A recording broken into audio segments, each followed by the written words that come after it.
अल्हम्दुलिल्लाह हमें और आपको कुर्बानी करनी चाहिए। कुर्बानी के दिनों में अल्लाह रब्बुल इज्जत परवरदिगार आलम को और कोई काम, कोई इबादत इतनी पसंद नहीं है जितनी पसंदीदा इबादत कुर्बानी है। तो हमें और आपको ये होना चाहिए कि कुर्बानी के दिनों में हमें कुर्बानी करनी चाहिए। अल्लाह रब्बुल इज्जत ने हमें इतनी दौलत अता फरमाई है। और दौलत के ताल्लुक से मैं बताऊं, आज का वक्त है, आज का ये दौर चला आ रहा है, अल्हम्दुलिल्लाह हम और आप ये जानते हैं कि कुर्बानी कितने रुपए में हो जाती है, कुर्बानी कितने पैसों में हो जाती है। आज इधर उधर बैठने के बाद में, मेहमान नवाजी में, लोगों के दोस्ती में, इलाकों में बैठने के बाद में 2, 4, 5 हजार रुपए यूं ही खर्च हो जाते हैं। लेकिन अगर ये कहा जाए ए मेरे भाई कुर्बानी कर ले, तो ये कहता है मेरे हालात अच्छे नहीं है, मुझ पे बहुत कर्ज हो गया है। तुझ पर जो इतना कर्ज हो गया है इसकी वजह यह है कि तूने वाकई में अपना काम नेक नियत से किया ही नहीं है। आज 2, 4 हजार रुपए इधर उधर बैठ के तो कुर्बान कर रहा है, इधर उधर बैठ के तो खत्म कर रहा है, लेकिन 2,000, 4,000 रुपए तो उससे कुर्बानी के लिए नहीं निकाले जा रहे। मालूम है कुर्बानी करने का कितना बड़ा सवाब है। तू जानता है रब तबारक व तआला को ये कुर्बानी वाली इबादत कितनी पसंद है, ये कितनी पसंदीदा इबादत है। रब तबारक व तआला को कुर्बानी के दिनों में सबसे ज्यादा पसंद अगर कोई इबादत है तो वो कुर्बानी है?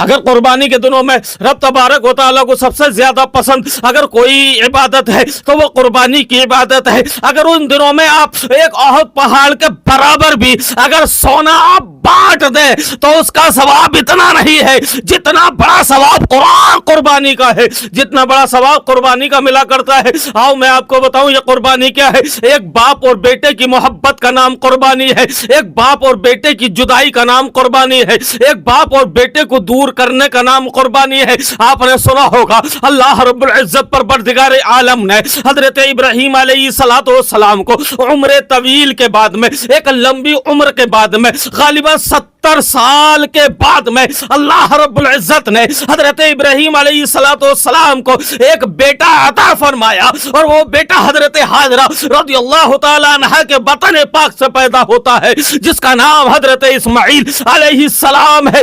पता चलता है कि 70 साल की उम्र के बाद में बड़ी दुआएं की है हजरत इब्राहीम अलैहिस्सलाम ने, नमाजें पढ़ के दुआएं की है, सजदों में मांगा है ए मौला परवरदिगार आलम मुझे एक नेक बेटा अता फरमा। इतनी दुआओं के बाद में, इतनी तमन्नाओं के बाद में, इतनी तमाम मुरादें मांगने के बाद में अल्लाह रब्बुल इज्जत ने 70 साल की उम्र के बाद में एक बेटा अता फरमाया। इस्माइल अलैहिस्सलाम जिनका नाम है हजरत इस्माइल अलैहिस्सलाम, अल्लाह रब्बुल इज्जत ने एक बेटा अता फरमाया। जैसे ही बेटा मिलता है हजरत इब्राहीम अलैहिस्सलाम बहुत खुश होते हैं और औलाद को देख के वालिद खुश होता ही है और होना भी चाहिए, क्योंकि अल्लाह रब्बुल इज्जत ने एक ऐसी दौलत अता फरमाई है। बेटा जो है बाकी एक ऐसी दौलत है, अगर फरमाबरदार बच्चा है, फरमाबरदार अगर बेटा है तो बाकी बाप ये भूल जाता है मेरे ऊपर बुढ़ापा है या नहीं है, बाप ये भूल जाता है मेरे साथ मुश्किलें हैं या नहीं है। अगर बेटा फरमाबरदार है तो बाप ये भूल जाता है मैं किन मुश्किलों का सामना करता हूं। अरे ये बाप की ही तो मोहब्बत है, रातों रात जाग लेगा, रातों रात जाग करके अपनी औलाद के लिए कमा करके लाता है। ये बाप की ही तो मोहब्बत है एक औलाद की खातिर कि रातों की मेहनत करेगा, दिनों की मजदूरियां करेगा, परेशानी के आलम में भी होगा, अगर तकलीफ में भी होगा, लेकिन काम नहीं छोड़ेगा। लोग कहेंगे इतनी मेहनत क्यों करता है, अरे घर जाकर के आराम कर ले, तो ये कहेगा मुझे अपनी फिक्र नहीं अपनी औलाद की फिक्र है? औलाद के लिए रातों को जाग रहा है, औलाद के लिए रातों को भाग रहा है, औलाद के लिए रातों रात मेहनतें कर रहा है, दिनों मेहनतें कर रहा है कि मेरी औलाद अच्छे रास्ते पर आ जाए, मेरी औलाद परेशान ना हो, मेरी औलाद दर दर की ठोकरें ना खाए, मेरी औलाद किसी के आगे भीख ना मांगे। अरे ये बाप है तुम्हारी घर में आके भी सुनता है और बाहर रहकर मजदूरी करके भी सुनता है? इस बाप को तो देखो कितनी बर्दाश्त है, इस बाप को देखो कितनी बर्दाश्त करने के बाद, कितनी मुश्किलों का सामना करने के बाद अपनी औलाद को पालता है। और आज की कुछ औलादें तो ऐसी हैं اس طرح کی ہو گئی ہیں، اللہ ان پر رحم خاص عطا فرمائے، پروردگار عالم العزت رحم و کرم عطا فرمائے، کیونکہ آج کی کچھ اولادیں ایسی ہو گئی ہیں ان کے تعلق سے تو یہ کہو کہ جو بھی کہا جائے وہ کم ہی کم نظر آتا ہے۔ یہ کہتے ہوئے نظر آتے ہیں اپنے والد سے جس نے رات اور دن ایک کر دی ہے، جس نے خون پسینہ اپنا بہا کر کے تجھے پالا ہے، تیری پرورش کی ہے، تیرے مستقبل کو روشن کیا ہے، تو وہ اولاد یہ کہتی ہے تم جانتے بھی ہو تم نے کرا ہی کیا ہے؟ بولے بیٹا ہم نے پال کر کے تمہیں آج اتنا بڑا کر دیا ہے تو کوئی نیا کام کر دیا ہے؟ ارے پالتے نہیں ہے، ارے دنیا پال نہیں رہی ہے اولاد کو، تم نے کوئی نیا کام کر دیا ہے۔ اے میرے بھائی ذرا خیال تو کر، تو کس سے اونچی آواز سے بات کر رہا ہے؟ تو یہ خیال تو کر، یہ تیرے والد ہیں، یہ تیرے باپ ہیں، انہوں نے خون پسینے کی کمائی سے تجھے پالا ہے، تیرے خون کے اندر جتنے بھی قطرے نظر آتے ہیں تیری جسم میں جتنا بھی خون نظر آتا ہے ان کی محنتوں کا صلہ ہے، اور آج انہی سے تو اونچی آواز میں بات کر رہا ہے۔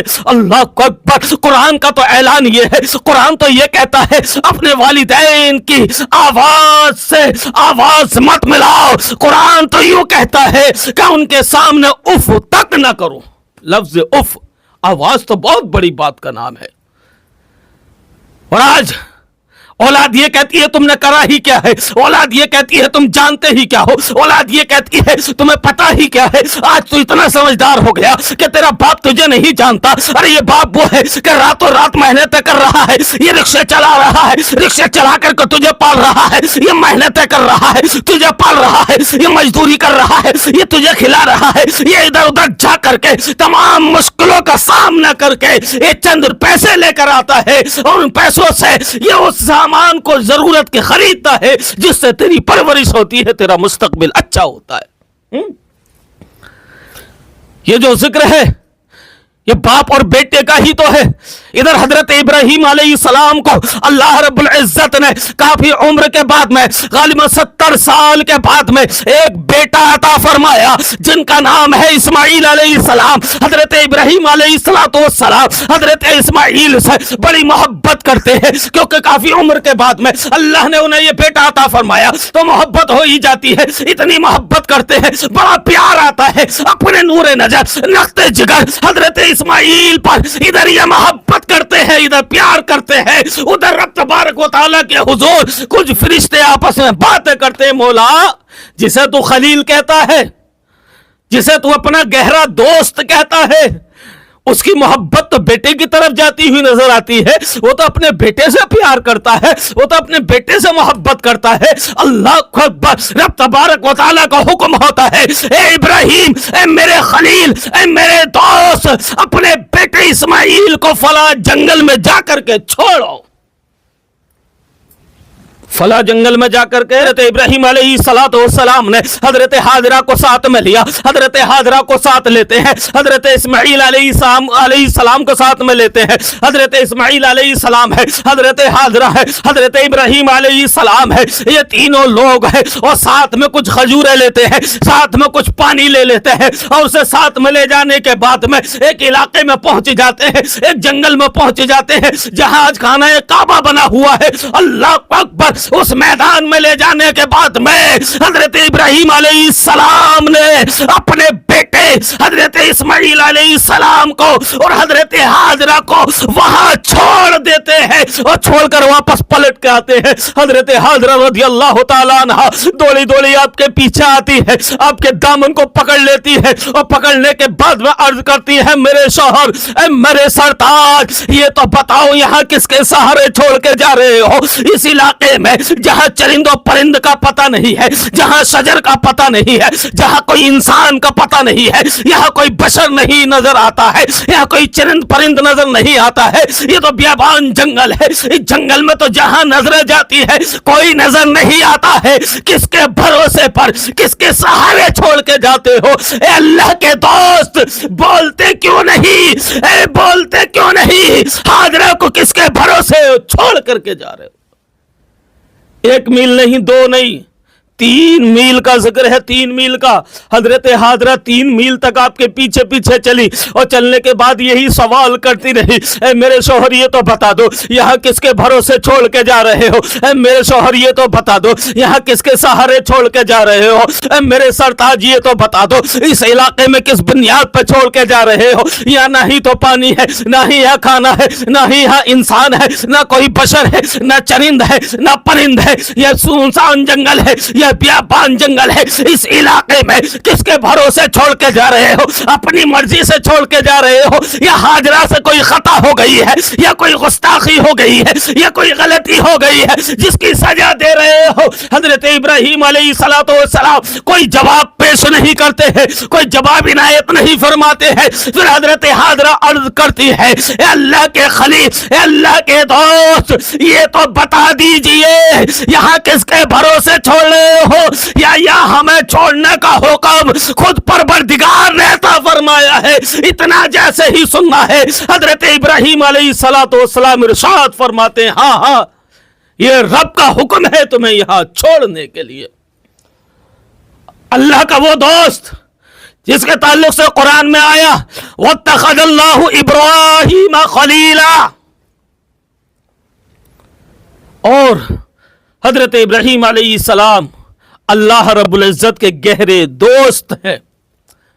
अब अल्लाह रब्बुल इज्जत के गहरे दोस्त की औलाद जिनका नाम हजरत इस्माइल अलैहिस्सलाम बियाबान जंगल में है, जहां ना पानी का भरोसा है, ना खाने का भरोसा है, ना किसी इंसान के आने जाने का भरोसा है, ना कोई पेड़ है, ना कोई चरिंद है, ना कोई परिंद है, अब कोई नहीं है। ये इलाका ऐसा है। हजरत हाजरा अर्ज करती है, मेरे शौहर अगर रब का हुक्म है तो ये पानी भी ले जाओ, ये खजूरें भी ले जाओ, जिसने यहाँ भेजा है वही हमारी हिफाजत भी फरमाएगा और हमारे खाने पीने का इंतजाम भी फरमाएगा।